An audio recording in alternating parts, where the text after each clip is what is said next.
একটি important topic নিয়ে আলোচনা করব আপনাদের সঙ্গে, যেটি হলো আইবিএস। আইবিএস এর ফুল ফর্ম হলো ইরিটেবল বাউল সিনড্রোম, অর্থাৎ যদি বাংলা ভাষায় যদি পরিষ্কারভাবে সহজভাবে বলা যায় সেটি হলো পাকস্থলীর কার্যকরী অসুবিধা। আপনারা হয়তো বুঝতে পারছেন, এতক্ষণে বুঝতে পেরেছেন আমি কি নিয়ে আলোচনা করতে চাইছি।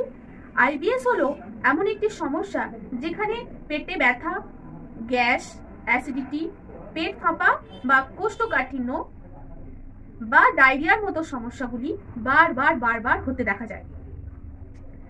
যে পেশেন্টটির আইবিএস এর সমস্যা থাকবে তার শরীরে এই লক্ষণগুলো বারবার হতে থাকবে, সে বারবার এই সমস্যাগুলির সম্মুখীন হবে।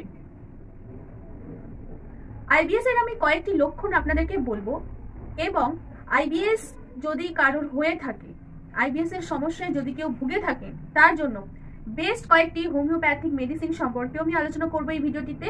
যে মেডিসিনগুলো খেলে এই সমস্যাগুলো থেকে আপনি সহজেই বেরিয়ে আসতে পারবেন, এই সমস্যাগুলি আর আপনাকে ছুঁতে পর্যন্ত পারবে না। তো মেডিসিন বলার আগে সেই লক্ষণগুলি সম্পর্কে একটু ভালোভাবে জেনে নিন। যদি আপনি আইবিএস এর সমস্যায় ভুগে থাকে, লক্ষণগুলো আপনার শরীরে দেখা দেয়, তাহলে আপনি বুঝতে পারবেন যে আপনি আইবিএস এর মতো সমস্যায় ভুগছেন ইতিমধ্যে। তার জন্য লক্ষণগুলি মনোযোগ সহকারে শুনতে থাকুন। আর আপনি যদি এখনো পর্যন্ত এসএস হোমিও কেয়ার চ্যানেলটিকে সাবস্ক্রাইব না করে থাকেন, তাহলে প্লিজ চ্যানেলটিকে সাবস্ক্রাইব করে নিন। পাশে থাকা বেল আইকনটিকে হিট করতে ভুলবেন না, যাতে চ্যানেলে আপলোড হওয়া সমস্ত রকম ভিডিও নোটিফিকেশন আপনি ইজিলি পেতে পারেন। তো বন্ধুরা, আইবিএস কি এবং আইবিএস কেন হয় আমি এই ভিডিওটিতে খুব সংক্ষেপে বলবো। তবে একটি ভিডিওর ফুল লিংক যেখানে পরিষ্কারভাবে বলা আছে যে আইবিএস কি, কেন হয়, সমস্ত কিছু ইন ডিটেলস ভিডিও আমি আমার ডেসক্রিপশন বক্সে একটি লিঙ্ক আপনাদেরকে শেয়ার করব। সেই লিঙ্কে গিয়ে আপনারা পুরো ভিডিওটার পুরো ইনফরমেশন আপনি জানতে পারবেন। আমি শুধু মেডিসিন পার্ট নিয়ে এসেছি এই ভিডিওটিতে, আইবিএস এর প্রবলেম হলে কি মেডিসিন খেলে আপনারা এই সমস্যা থেকে মুক্তি পাবেন, শুধু সেই সম্পর্কে। তো লক্ষণগুলি একটু শুনে নিন, কি লক্ষণ আপনার শরীরে দেখা দিতে পারে।